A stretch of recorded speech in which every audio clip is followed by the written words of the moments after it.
Makanya ketika saya baca Bismika Rabbi wada'tu jambi wa bika arfa'hu fa in amsakta nafsi. Ya Allah, kalau memang nyawaku malam ini dipertahankan, rahmatilah ya Allah, karena prosesnya panjang. Ketika Uthman bin Affan disebutkan surga dan neraka, tidak pernah nangis. Tapi ketika dibahas kuburan, 3 malam tidak bisa tidur. Allahu Rabbi wal Islam dini wa Muhammadan Rasulullah wa yaqini.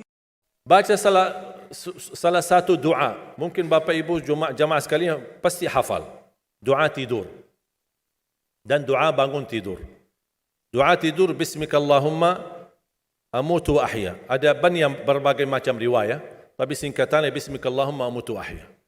Kemudian doa bangun tidur Alhamdulillah alladzi ahyana ba'da ma amatana wa ilaihin nusyur. Yang membuat saya penasaran, kenapa di judul doa namanya doa bangun tidur, doa tidur, tapi di dalam doa tidak ada istilah bangun tidur. Justru yang ada hidup dan mati. Membuat saya berfikir, apa maksudnya Bismikallahumma? Seharusnya Bismikallahumma tidur dan bangun.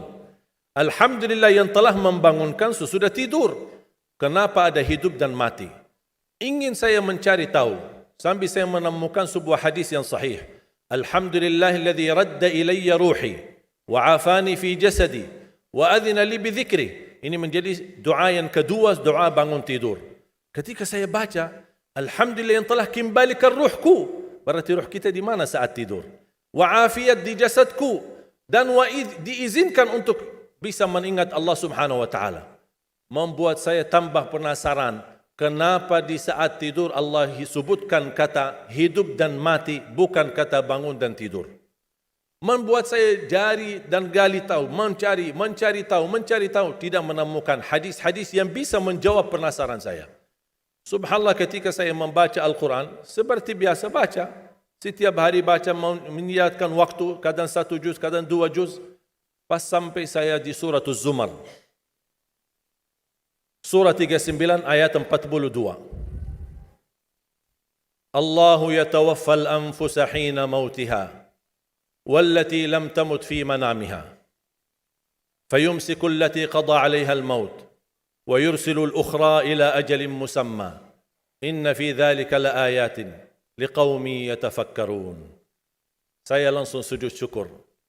Saya berkata, itulah jawabannya. Allahu yatawaffal anfusa. 2 kali Allah memegang nyawa kita. 1 saat kita meninggal dunia. 2 saat kita tidur belum meninggal dunia. Allahu yatawaffal anfusa hina mautiha, ketika tidur mati, sudah meninggal dunia. Nyawa kita dimegang oleh Allah SWT. Allahu yatawaffal anfusa hina mautiha, wallati lam tamut fi manamiha, dan Allah memegang nyawa seorang ketika dia tidur tapi belum mati. Kalau soal sudah dimegang nyawanya ketika mati sudah selesai. Tapi Allah jelaskan lebih detail lagi, persoalan megang nyawa seorang ketika tidur belum mati. Fayumsiku allati qada 'alaiha al-maut.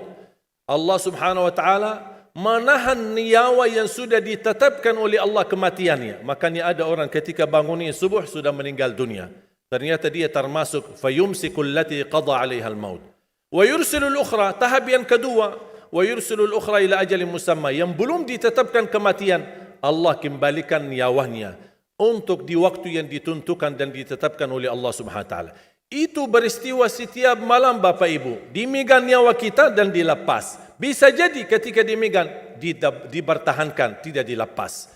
Ini beristiwa menghadapi proses kematian setiap malam ketika tidur. Inna fi dzalika laayatil liqaumin yatafakkarun. Mana orang yang berfikir, itu tanda kebesaran Allah bagi kaum yang berfikir. Ketika saya baca buku-buku doa, ternyata saya menemukan doa yang hampir sama mentakwilkan ayat ini, tapi menjadi bentuk sebuah doa yang cukup panjang tapi sangat indah, apalagi kalau bisa kita menikmati dan menghayati isinya. Menjadi salah satu doa tidur. Tadi doa tidur ada 1 kan? Bismikallahumma amutu wa ahya. Doa bangun tidur ada 2. Alhamdulillahilladzi ahyana ba'da ma amatana wa ilaihin nusyur. Itu umum. Ada satu lagi, alhamdulillah alladzi radda ilayya ruhi wa afani fi jasadi wa adhina li bi dhikrih. Terus saya menemukan doa, ternyata doa tidur ada dua. Selain bismikallahumma amutu ahya, ada bismika rabbi wada'tu jambi. Dengan namamu ya Allah aku berbaring. Wa bika arfa'hu, dengan namamu aku angkat. Fa in amsakta nafsi, ya Allah, kalau nyawaku dibertahankan malam ini, farhamha, rahmatilah ya Allah. Wa in arsaltaha fahfadha, kalau dilepaskan nyawaku, jagalah diriku sebagaimana terjaga dirinya hamba-hamba yang saleh. Ketika saya baca dan setiap malam bisa merasakan bismika rabbi wada'tu jambi wa bika arfa'hu fa in amsakta nafsi farhamha. Ketika saya baca fa in amsakta nafsi farhamha, saya bisa merasakan ketika Allah wafatkan saya malam itu. Dan saya sangat memohon rahmatilah aku ya Allah. Ketika saya sendirian saat dimandikan, saat saya sendirian saat saya dikuburkan, saya sendirian saat disalati, saya sendirian saat dihisab, saya sendirian saat menghadapi munkar nakir, saya sendirian saat mereka mengucapkan man rabbuka, ma dinuka, man nabiyuka. Kalau bukan rahmatmu ya Allah, saya tidak akan bisa apa-apa. Saya tidak bisa nyaman, saya tidak bisa selamat, saya tidak bisa bahagia. Bagaimana kuburan yang sempit dan gelap bisa menjadi kun fayakun raudhatum min riyadil jannah, taman dari taman surga. Bahkan Allah tunjukkan posisi kita di surga. Makanya seorang hamba yang bisa melihat posisinya di surga, dia berteriak, ya Allah, aqimis sa'ah, segerakanlah datangnya hari kiamat.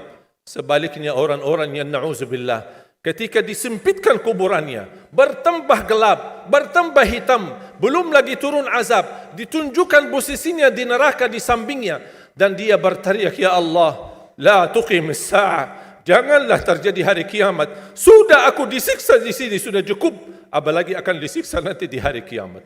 Makanya ketika saya baca bismika rabbi wada'tu jambi wa bika arfa'hu fa in amsakta nafsi, ya Allah, kalau memang nyawaku malam ini dipertahankan, rahmatilah ya Allah.